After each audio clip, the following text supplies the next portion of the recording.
Claire's coming up. She was just running from something else. So Yeah, thank you. Great. Yeah, it's which part of Malaysia is Cebu? Is it Yeah, so Cebu is on the Borneo side of Malaysia, and okay? it's west of Brunei. So Brunei kind of splits the two states, Sarawak and Sabah. Sabah being the closest to the Philippines, Sarawak being the closest on the other side. Right. So Cebu is in the middle of Sarawak. It's right where, if you look at it, looks like kind of like a cashew, a kind of bent shape. Right. Center of the bend is where Cebu is, and it's a big port for logging and palm oil transportation. Representative Carroll, good morning, sir. Thank you for joining us this morning. Thank you. Good morning to you guys. Yeah, another short day at the legislature. Yeah. Mayor Gaya, good morning, sir. Morning, ma'am. How are you? Doing very well. Good morning. I think we're going to give others maybe just a couple more seconds to join us, and then we're going to start pretty soon. Good morning, Mayor, and good morning, Representative Carroll. I feel like it's been a long time since I've seen you, but probably only a week. It's just such a short distance, and we don't see each other. We'll have to see what we can do there. So, what's the background? What do you got growing on the wall there, Senator? So that's cat's claw. If you've ever seen it, yeah, it's growing on the side of my house. We have quite a bit of ivy across. We have about a half acre in Mesa, and all of our fences and walls of our house are covered in all different types of vegetation. My wife she went from a black thumb to a green thumb, or like somewhere in between. So half our plants die, but half our plants live. So this is one of our successful ones. Okay, then she better not meet my wife, because that's green thumb on steroids. So. Oh, there you go. I think we're going to start. Good morning, everybody. Thank you again for joining us, and thank you for spending the morning with us. My name is Luigi Del Parto. I'm the publisher and editor of the Arizona Capital Times.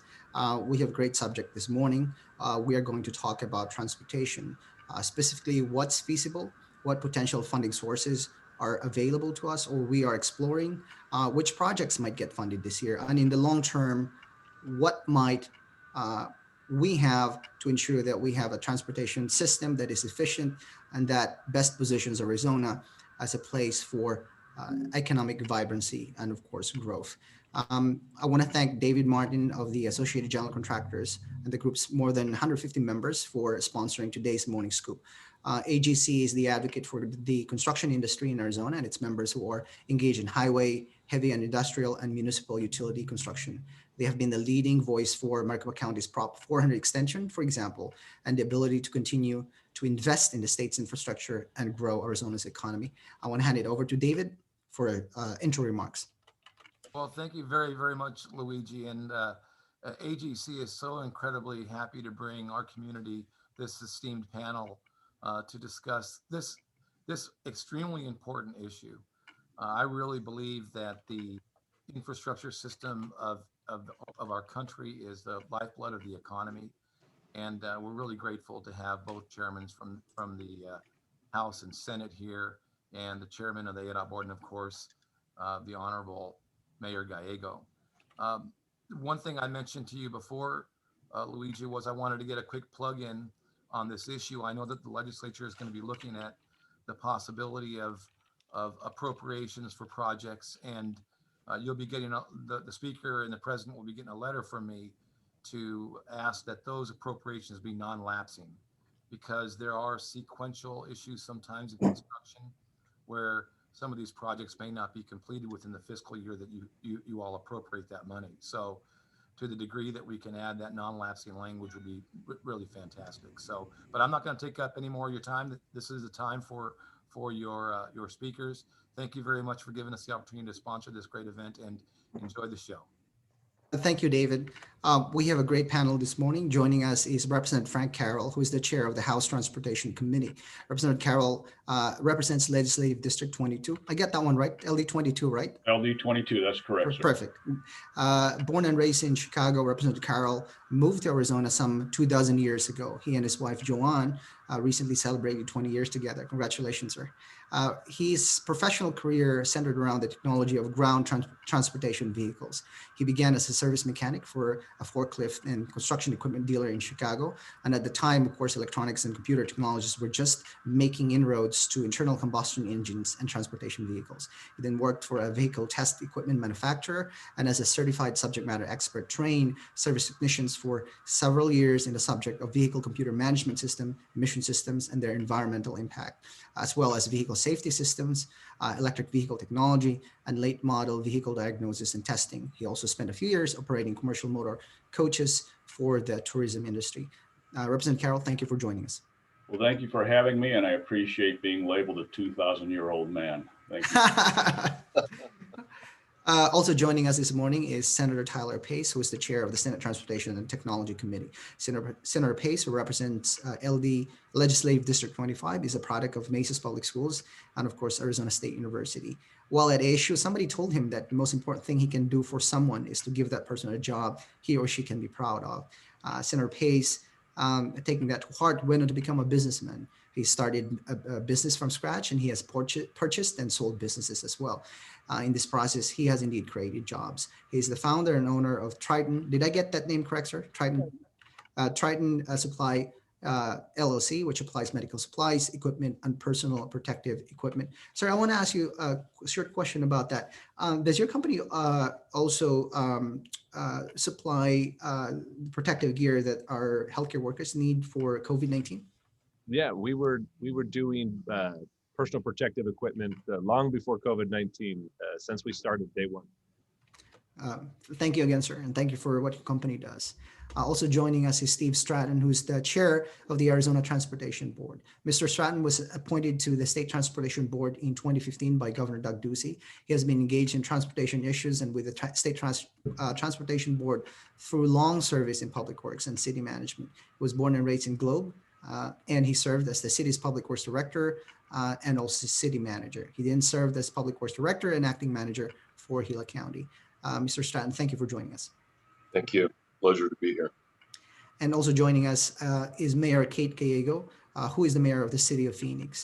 Mayor Gallego is the second female elected mayor in the city's history and the youngest big city mayor in the United States. She is a graduate of Harvard University, and she also earned an MBA from the Wharton School of Business at the University of Pennsylvania. Prior to joining the city council, she worked on economic development for Salt River Project.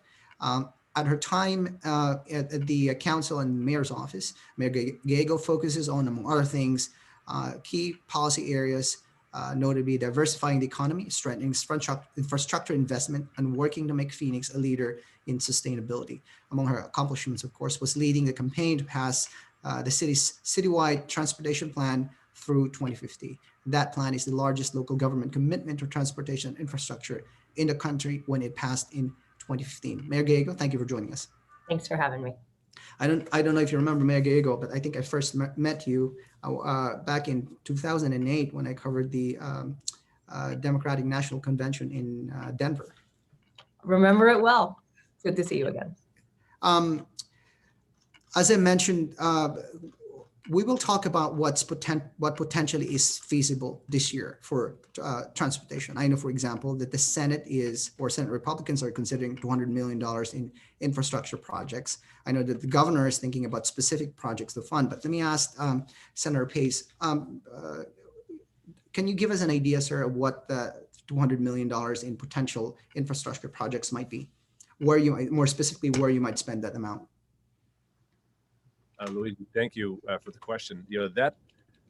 That's a very complicated question to say where we're going to spend money when it's all negotiations. I might say this. Some people on the panel might wonder why someone in with Representative Carroll's background in transportation, why someone whose background is in Medicare finance is our transportation chair.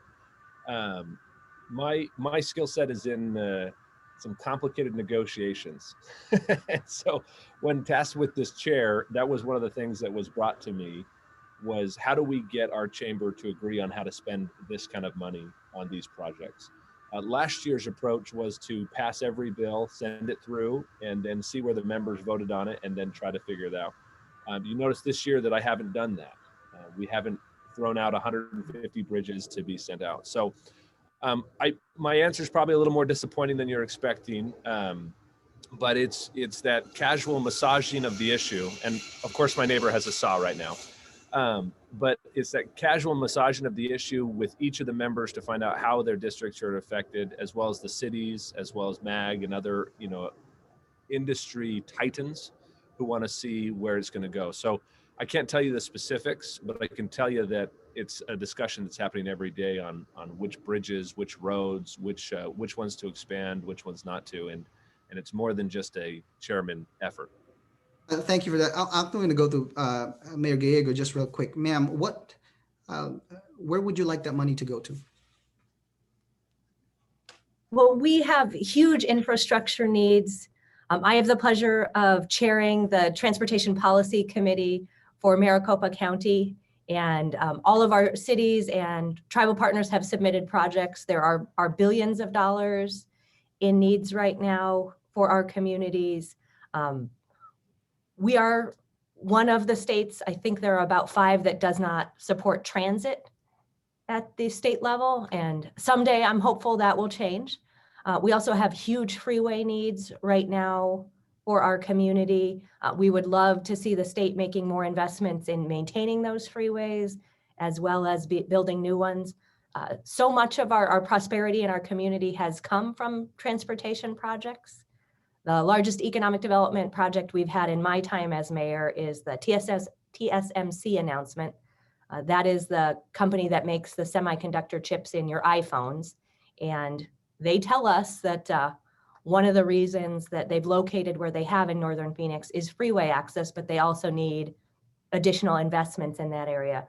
We're talking $13 billion project, life-changing for so many people in our community, very high wage jobs. And so to me, infrastructure pays off and is such a smart investment for our state leaders to be making. And I've got to tell you, I'm thinking very long-term today because Phoenix turns 140 today. It's our 140th birthday. So Oh, is that right? Well, congratulations to the city and its residents. yes, so a big day for us in Phoenix, but what better thing to talk about than our transportation future, because we would not be here without the investments we have already made. Thank you, Mayor Gallego. I want to go to Representative Carroll. Sir, I don't think that the House Republican Caucus has put out its or at least a framework of its budget plan publicly. I do know that you're talking about it. I do know that there's a budget framework, and some of you or that the members have been briefed about it. Can you give us a broad idea, sir, of what you might be looking at in terms of transportation funding, or which projects that you might be looking to fund for this year? Well, a little different than my counterpart in the Senate. I'm letting everybody bring to the table what they're looking for here with respect. There's no shortage of projects that have to be addressed across the state and then locally in Maricopa County, including the West Valley where I'm at. The mayor mentioned about the chip manufacturer coming in, and obviously that's going to be part of future projects here. And as we expand our highways and build our infrastructures that connect to that. I like the sound of the saw kicking in behind the senator there. Obviously, that's going to happen to a few people when we negotiate our budget here. Maybe we should make that a recording when they lose their opportunity to get that money. But everything's on the table and it's fair game. So I mean, there's little projects like in Peoria, 67th Avenue is one of those that they've been trying for years to get some assistance with. Studies on different aspects of where we're going in the future here, especially with technology, which is, we'll get around to that. I know we will. And that's a big deal about what the future, the long-term future of Arizona is going to be. And I'm sure the mayor and the senator will probably chime in on that as well. So, you know, to the specific numbers, I mean, that's yet to be seen. There's obviously going to be more asks than there are money that's going to be available from the legislature. So, stay tuned for further developments. Thank you for that update. Mr. Stratton, I think I'm going to ask you the same thing. If there's $200 million available potentially, or you know, where would you like that money to be spent? And I guess the larger issue is if you're looking around the state and seeing where the needs really are, can you give us a sort of you know, your take on you know, where the spending or the funding really is needed? Well, all of the board members, including myself, we have our pet projects that we'd like to see expansion done on different highways around the state. But at this point, we're falling behind on keeping our roads in good condition. We haven't had the money to spend on preservation as we've needed, and they're becoming in disrepair. And the longer you let it go, the more expensive that repair becomes. So I think we need to address as much of the preservation projects around the state as we can at this time. So I want to ask you about two of the governor's spending proposals for transportation. And I just want to see from you, Senator Pace, and from you, Representative Carroll, if these projects are feasible. So as you know, the governor wants to allocate about 33.1 million to be specific, to fund a major expansion of the broadband corridor from Flagstaff to the California border along Interstate 40. The idea is that expansion will add approximately about 200 miles of broadband conduit and fiber optic cable. What are your thoughts, Senator Pace? Do you think this proposal is going to go? well, I think it's something that's needed out in the rural communities, broadband efforts. Anything that ADOT can do to help that would be good, as long as it can run in our right of way and not cause interference. But it's something that's necessary, especially in the rural areas of Arizona. Senator Pace, what are your thoughts, sir? For a moment, I thought I had a deeper voice than I expected. No, anything is possible. The question is, will it get put in our budget? Obviously, it's possible to run the conduit. It's possible to do the project. The question is, will the $31 million be appropriated? Will that be a hold true issue for the governor if the legislature doesn't want it? I can tell you, in members, it is definitely an exciting topic. It's something that people have mentioned. Access to broadband, increasing our technology infrastructure is a priority, because we have such rural areas. If we can connect them with greater strength to kind of the spokes on a wheel, right? If we can bring those tributaries into in technology wise, then we can have data centers out there. We can have other technology infrastructure and buildings and industry that would go to those places that wouldn't exist. So I know the members are excited about that. That's something that is often brought up. Once again, it comes down to as the saw. I was waiting for it to turn on right now and give you that sound, but it's true. We have so many projects to fund, and so many of our roads are underserviced, and you have this complication. There it goes. Oh, he turned it off. My thing I want to bring about the broadband is, we're picking Flagstaff, the corridor from Flagstaff over to Colorado, or to across the 40. That's one area that needs it, but we have hundreds of other areas that also need those corridors to build their businesses. We have parts of Arizona that would be perfect to build industry, that the way they're connected, either connected towards Mexico or connected towards New Mexico, that need this better broadband infrastructure too. So considerations beyond that have also been talked about. Representative Carroll, I want to ask you about one other thing that the governor is thinking, that is the expansion of at $45 million allocation for the third year of a 3-year project to construct a third highway lane in each direction on I-17 between Anthem and Black Canyon City. I also know, of course, Senator Shope wants to expand I-10 as well. Your thoughts on those two things, sir? Well, I think they're appropriate and a high priority, definitely. I-17, I believe, since it was originally designed, we're over 10 times its capacity as originally designed. So they've been in phases widening it out. You mentioned that I get involved in tourism, and I use I-17 quite a bit, and that stretch from Anthem to making the 69 cutoff going to Prescott gets very congested, and you just watch the ADOT reports, the amount of accidents and how the closures occur. So it's definitely something that needs to be done in a timely fashion to accommodate that volume of traffic. To the point about Senator Shope, I got to remember, he just left the chamber and went to the other side. Talking about I-10, I think it's the Gila River Bridge that they're working on expanding first. That's a bottleneck point, and then the rest of the roadway between the two, because when you go to Tucson, you head down in that direction. That is definitely a congestion area, has the record of accidents and other situations that have been long-standing. So they'll be addressed by improving that road. So definitely it is a high priority, and is very important we get this done. To your point about the broadband, and to the senator's point, that is essential, because we look forward in the future. We're talking about the technologies here. It affects a lot of other things besides transportation. When the transportation network, when we start bringing the technology here of autonomous vehicles, of even urban air mobility is on the table right now. That's one of the things we're looking at. Well, these are going to benefit from those networks being available, because they can communicate to these technologies and allow us to be able to transport people, transport goods, and do it in such a manner that is a benefit to the environment and a benefit to our state's economy.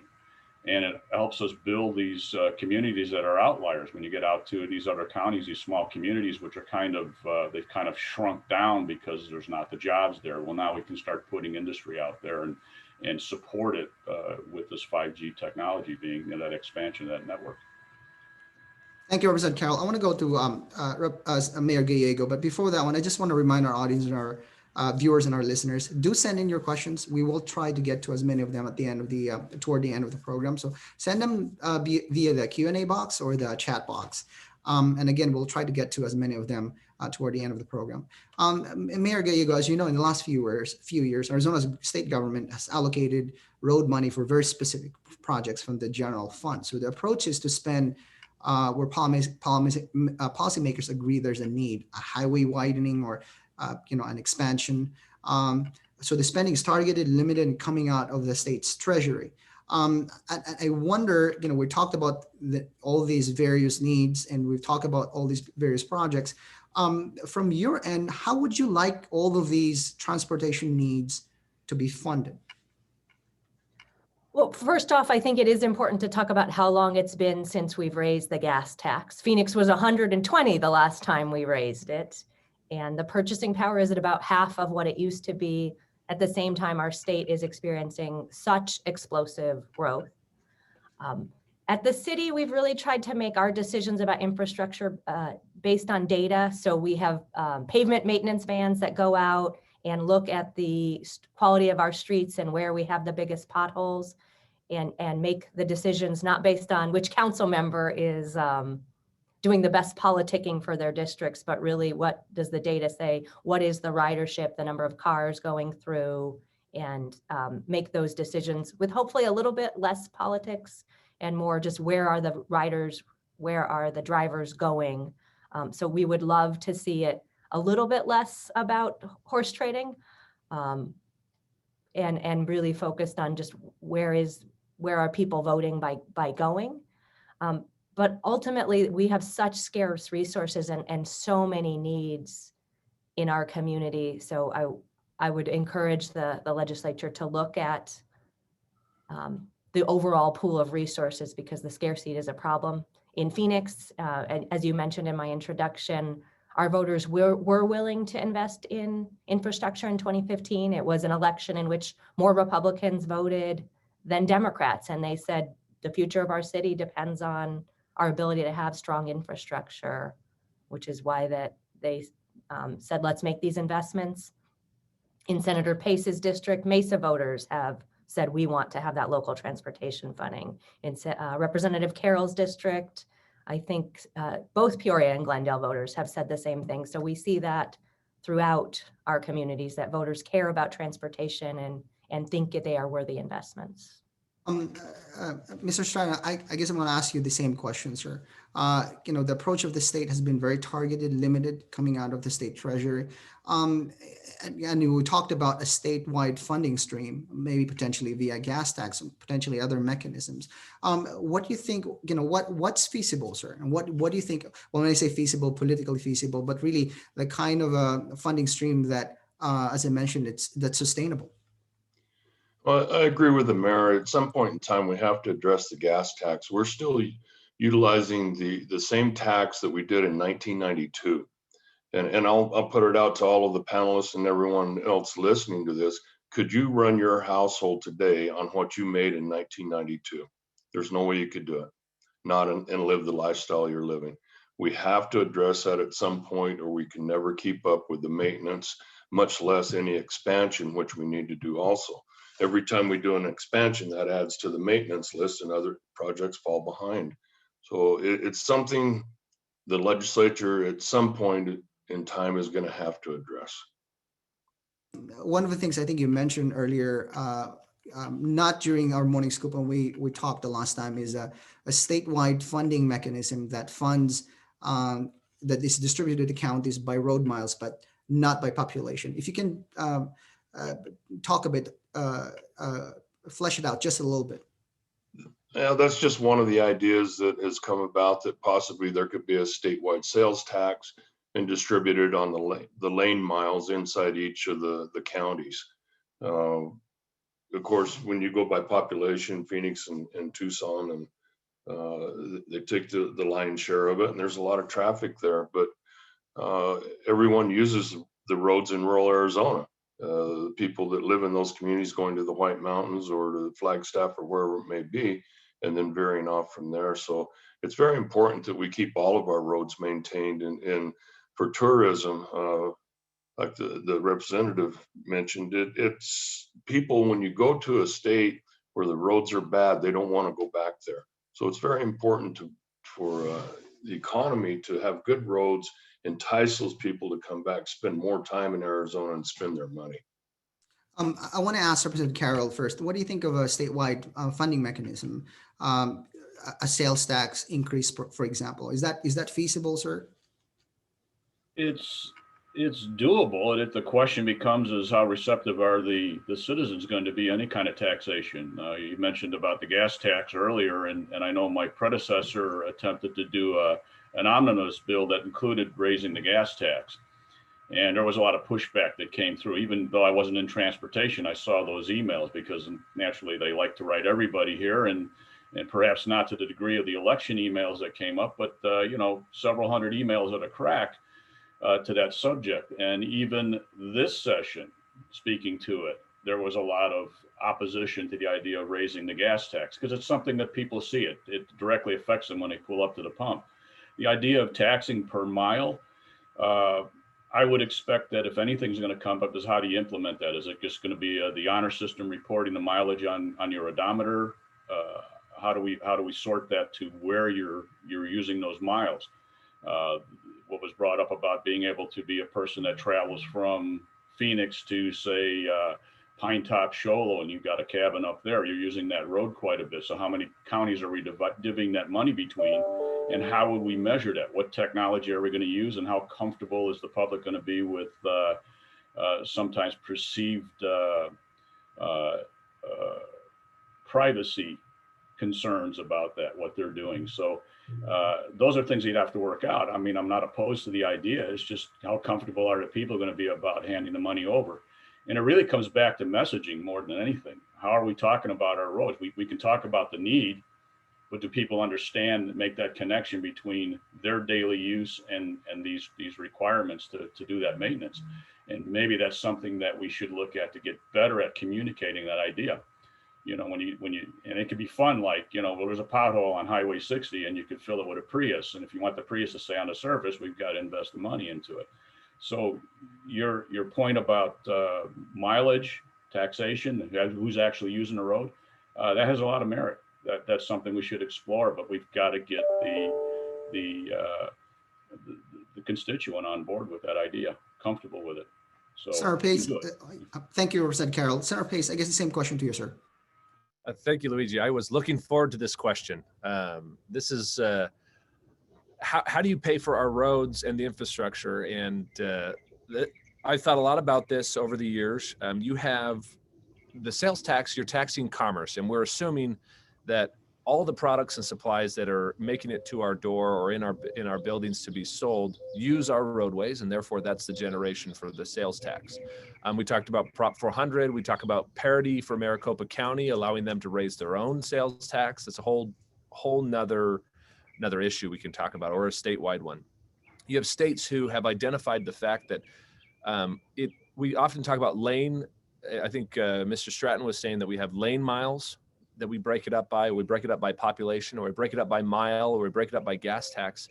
But the problem is you have individuals who have they have less roads in their small town, and they may or may not drive more or less miles, but those roads they have less roads to drive on. And so I think about this in terms of where I'm in Mesa, what is my road to person ratio? So it's a lane mile to population ratio.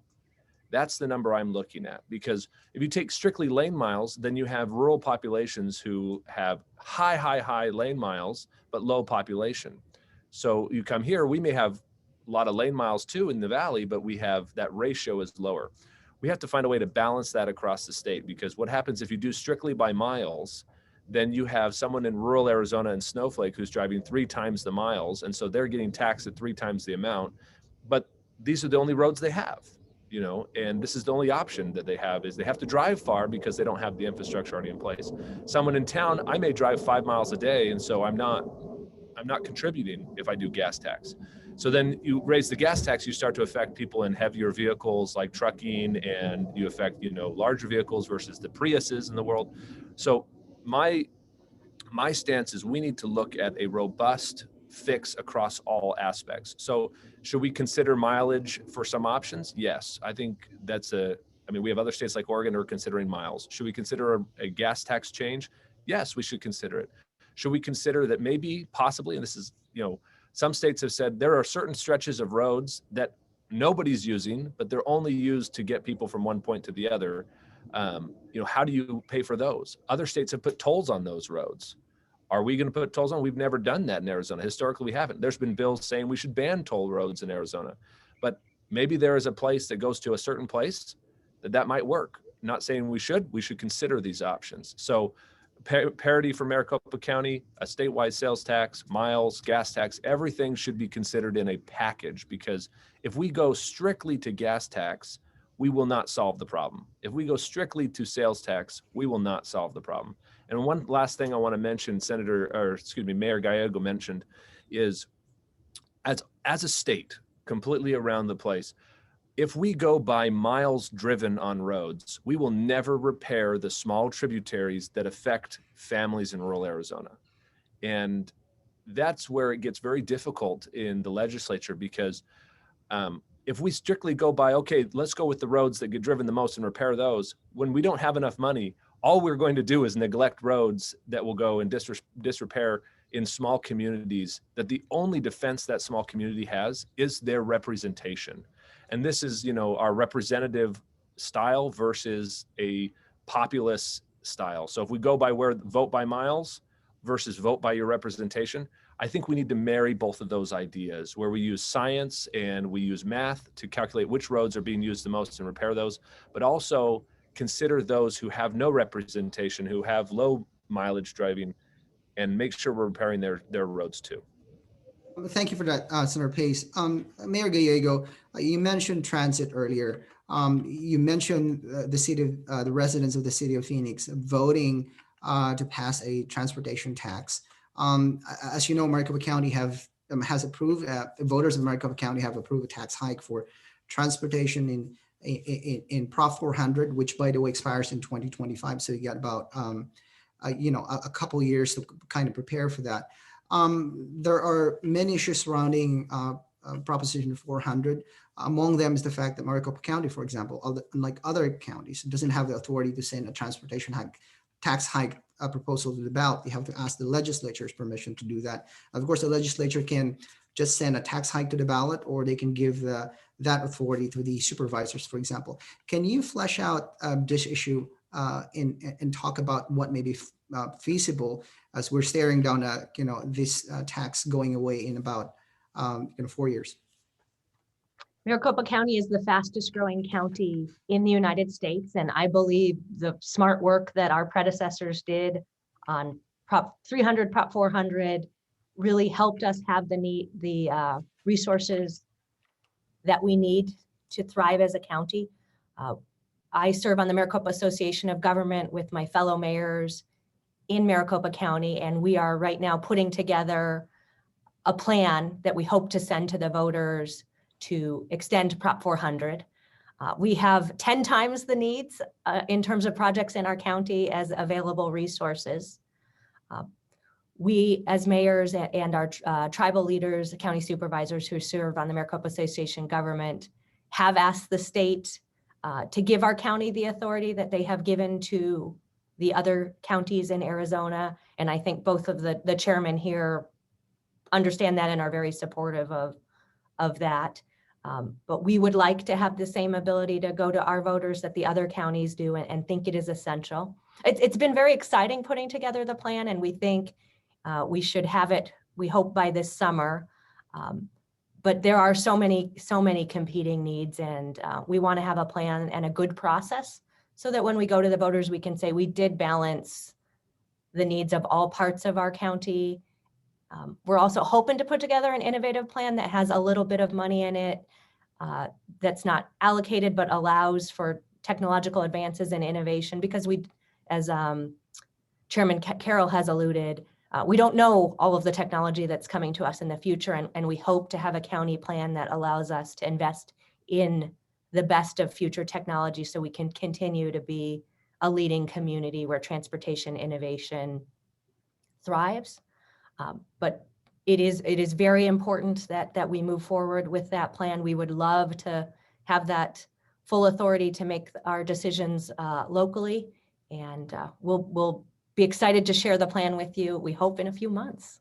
I'm sorry, so you're talking about a plan that would, well, first, assuming that, we get to extend Prop 400 in Maricopa County, that plan would then lay out what we're going to do with the funding. And you're actually working on it right now, and you're hoping to have that plan put together by the summer this year?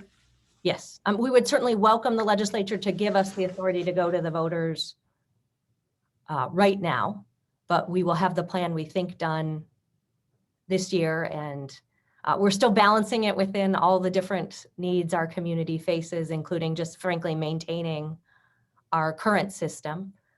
The county sales tax does support the bus system for so much of Maricopa County, as well as just maintenance, and we have some huge projects, including we now face older freeways that need investments, on top of the fact that we have a growing community and have needs for new projects. So there's more balancing right now in terms of both maintaining infrastructure as well as preparing for the future. Before I go to Mr. Stratton, sir, I want to ask Representative Carroll and Senator Pace about the, is it feasible this year that your chambers will approve providing the supervisors of Maricopa County the authority to send a tax hike proposal for transportation funding to the ballot? I guess I'll start with Representative Carroll. Go ahead, sir. Well, the first thing I'd bring up to the mayor's point about this is the fact that the unincorporated areas, which I live in one, and Sun City West is particular, Sun City is adjacent to it. They don't have a seat at the table in all of this. And this is one of the problems that's kind of, thwarting the planning out here. You take a city like Surprise and the city of Peoria, wedged in between them is Sun City West. And of course, we can't connect the two, because when we're talking about mass transit, we're talking about point-to-point transit services. That little area there is kind of excluded from all the discussion at the table. As a matter of fact, we've just gotten the bill, I'm looking at the number here, 2774, and then in the Senate, it's 1532. And specifically, we're asking for that seat so we have somebody speaking to the unincorporated. This will then, once it's accomplished, and we go down the road of Prop 400, we actually have somebody there that's filling in that little void that we have. And that will make the system better overall. Now to accommodate the people that actually live in these unincorporateds, and they have, I have a stake in this thing. So it's going to make a difference. To the technology aspect of it that's coming, the technology is out there. We know what it is. It's just a question of bringing it into the arena. The governor's done a great job with the his autonomous vehicle executive order that we're codifying right now. Representative Winiger's working on that, myself as a co-sponsor. I think we've got that through. I'm kind of losing track of which bills passed, but I believe it passed last night.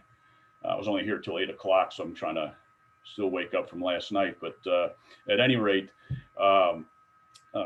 we're pushing in those directions. We got study committees that are coming out of this. Representative Andrade came up with one that is good, so we can take a hard look at the future funding going forward.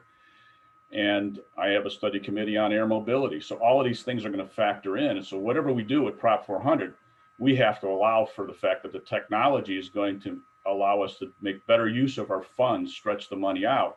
Our per mile investment has to be the maximum. In other words, whatever it is that we throw towards a project, there has to be one heck of a rate of return. In other words, it's a benefit to the people, the citizens here, incorporated, unincorporated areas, and they all get a fair share of this. And like I said, it makes life better here. So that's probably a generalization, but that's what I see. So as far as the legislature, well, the legislature is going to be the legislature. Whatever the fight is as we go forward about, allowing taxes and giving permissions and things like that, that is yet to be seen, the outcome, but it's in the mix. It's in the mix. Thank you. Senator Pace, what do you think, sir? Do you see your chamber passing legislation to give the supervisors this authority?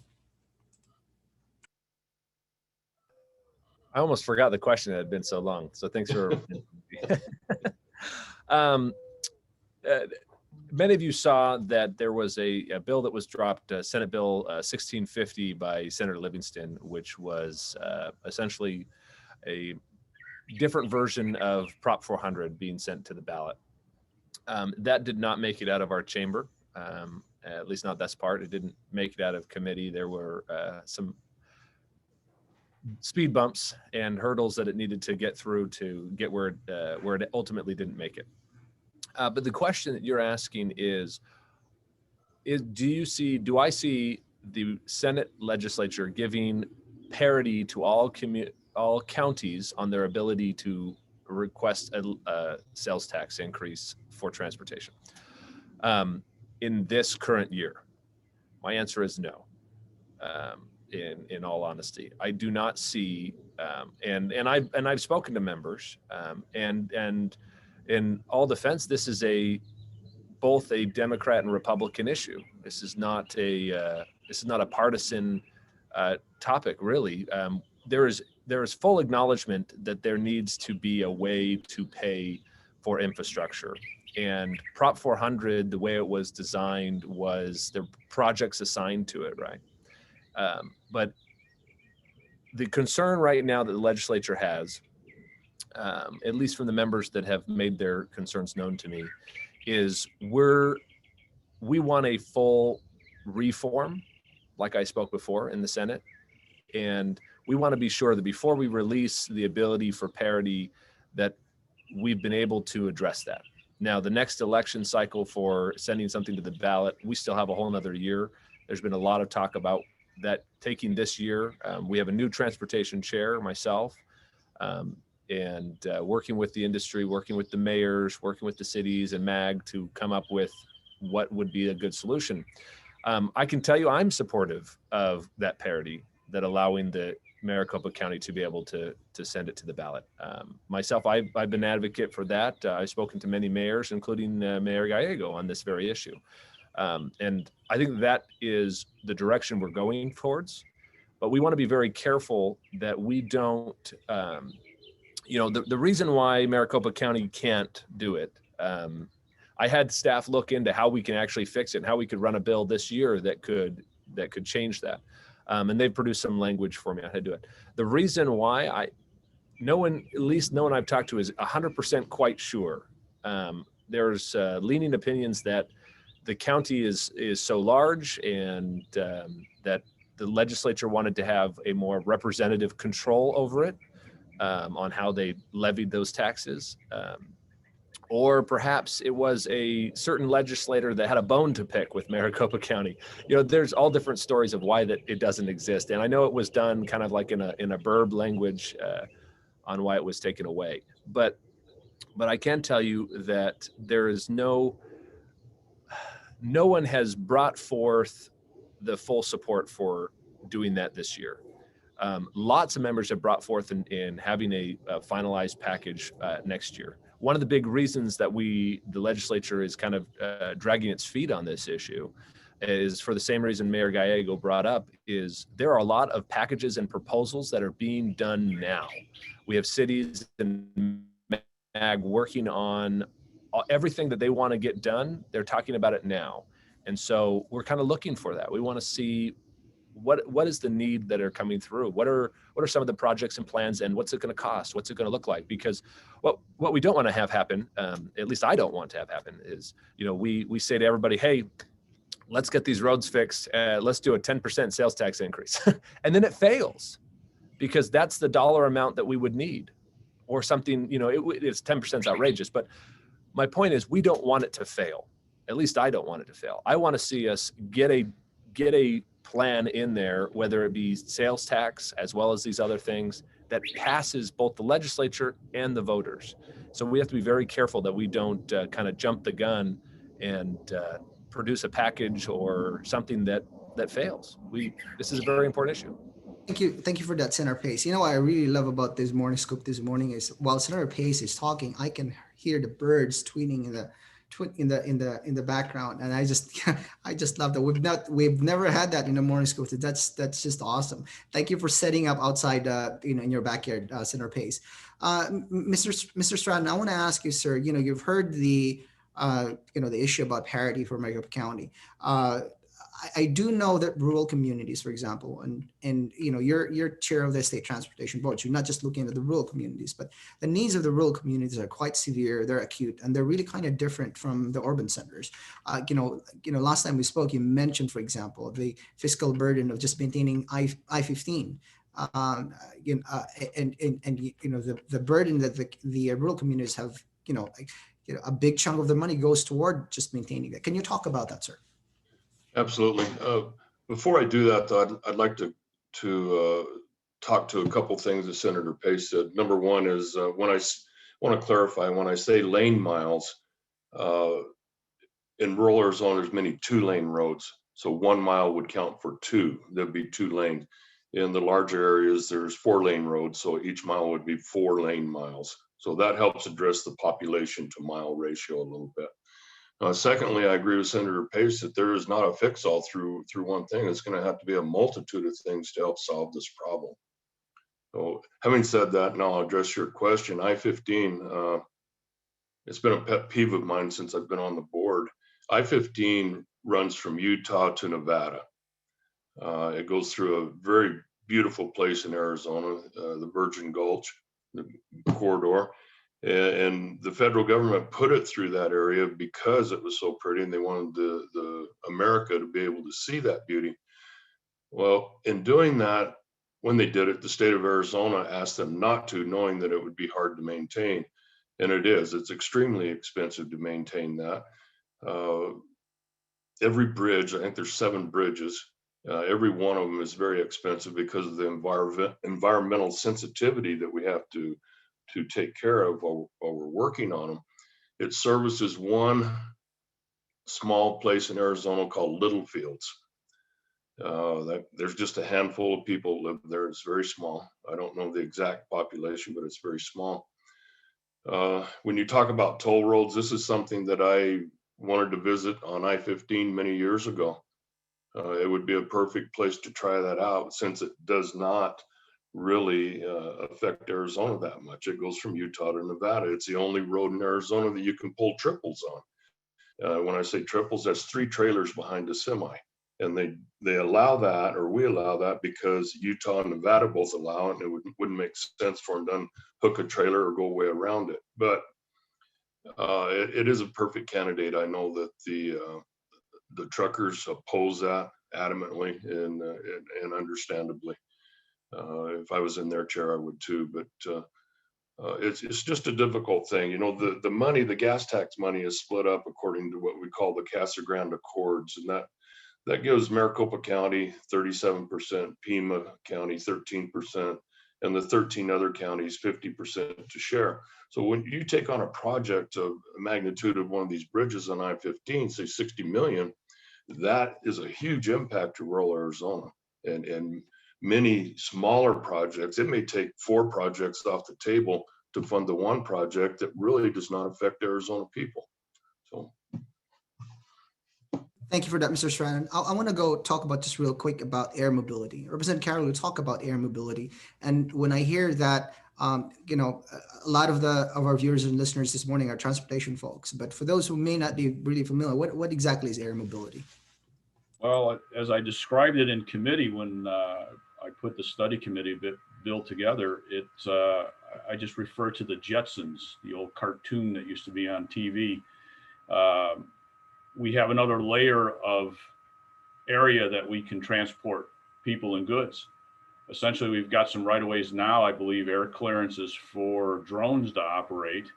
That means we're starting down this road. So what it becomes is the flying car, for example, other type of devices in that arena. There's companies out there working on it. I believe it's Hyundai or Mitsubishi. One of them is already involved in that to a great extent. So now the accommodation is going to be with our infrastructure. We could maybe get away with building less roads, and now we have this another layer of transit that we can accommodate over, especially our metropolitan areas and our more congested areas, relieve some of that road congestion and make it more efficient. So that's what it's referring to. So the easiest thing, without taking an hour to talk about the subject, is just think of the Jetsons. Even though it was a cartoon, it's essentially, we're looking today at being able to do this. You know, there's a guy named Mueller that tried this for years, working on a flying car. Moheler, I believe is his name. And he made a lot of strides in. Now we have to accommodate that with infrastructure and say, okay, how do you land that? Can we go from your garage to another location at your home? Can we have our airport systems where we can, you arrive on an airliner and get off and then get in one of these air mobility vehicles taking you to your hotel or to your venue for an event. Just a ton of possibilities with that. So hopefully when the study committee gets it together, we can really present to the public what this is truly about in depth and see how they'll benefit from it. So thank you for that, Representative Carroll. I want to spend just a couple of minutes on questions from the audience, and this one I think is directed to Mayor Gallego. I guess to the rest of the panel, but Mayor Gallego talked about transit, for example. The focus is going to be transit, so it's more moving mass people from point A to point B vis-a-vis having them drive to places, for example. What would you like to see when it comes to transit? Not just in the short term, but in the long term. We would love to partner with the state on more transit-related projects. They've been very successful for us in Phoenix. As you mentioned in my introduction, before running for office, I worked in economic development for the Salt River Project, and particularly for our tech employers, they were looking for locations that were on mass transit. Their workforce wanted those options. When we have site selectors come into the city of Phoenix, they ask us for sites along transit, but we also hear that from our educators. Phoenix Union is our largest district in the city of Phoenix, and they've gotten excellent remarks for how little they spend on transporting their students because they can use our transit system. It's an efficient way to keep more dollars in the classroom, which I think is a priority for so many of us. So we would love to see the state do more to help us on those projects, which I think makes sense from a variety of different perspectives, from air quality to economic development. They've been very helpful for Phoenix. We want to be a city that offers different solutions because different people need different modes of transportation. We know for our older adults and the ability to age in place that there may come a point where they can't drive. But what I hear from so many of my constituents is they still want to live in, or they want the option to live in their own homes, and that our transit system, whether it be dial-a-ride or our bus system, helps them do that as well. So if we want to be a city for all ages, I think investing in transit makes sense, and we would love to have partners at the state who would be willing to work with us. There have been some states that have done really innovative work and great partnerships, and that sounds like the Arizona culture to me. Thank you, Mayor Gallego. Senator Pace, I think this question, there's a lot of questions surrounding Prop 400 and how you can prepare for its expiration, for example. You noted earlier that maybe it's not feasible or it's not feasible this year to pass legislation giving the supervisors of Maricopa County the authority to send a transport tax hike to the ballot. And I think there are some political reasons too, some events that happened this year that might make it really tough to do that. What about next year? Maybe the year after? And I guess, are we going to extend this tax?